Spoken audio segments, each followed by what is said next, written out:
You know you're ready to get married. You have found the one. You have a picture of the dream wedding you want to have in your mind. But your parents or her parents or his parents are trying to make it a different ballgame altogether. They want something big, they want something elaborate, they want a certain kind of wedding. Please note that this wedding is not your parents' wedding, and you are the one that will bear the brunt at the end of the day. Learn to tell your parents no. Learn to stand up to your parents respectfully, of course, not rudely. Sit them down and make them understand that there is life after the wedding ceremony. The wedding ceremony is just a tiny fraction of the marriage. So many parents have pushed their children into doing marriage a certain way, elaborate way. They have pushed their children into borrowing. They have pushed their children into spending their life savings that they will have used to start their marriage. They have pushed them to use these funds for the wedding ceremony. Mark you, that wedding ceremony is just for a day. People will come, people will gather, they will eat.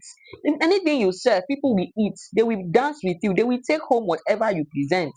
And at the end of the day, your parents will be the same people that will pray for you and tell you as you are going on this journey, God be with you. They will not follow you, whatever you find there. Even if you come back home to report that this is not, this is this, and this is out of place, they will be the ones that start telling you their own story too, of how they started small, but faithfulness of God, all these things. You will grow after time, yeah, just believe in God. They will start giving you those motivational speeches after the wedding. So be careful when your parents are pushing you to do wedding a certain way that you cannot afford. You can stand your ground, talk to them, make sure you understand what you are doing before you take a step. Your parents will not follow you after the wedding ceremony. Some parents have projected the kind of wedding they wish they had, the kind of wedding they wish they had in their own time, the kind of wedding they want for themselves, they would have chosen for themselves. They have projected that energy onto their children.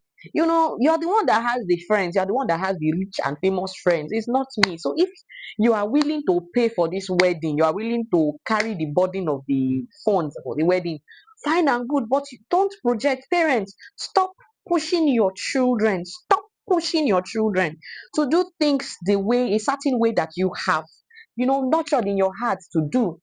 This marriage does not involve you.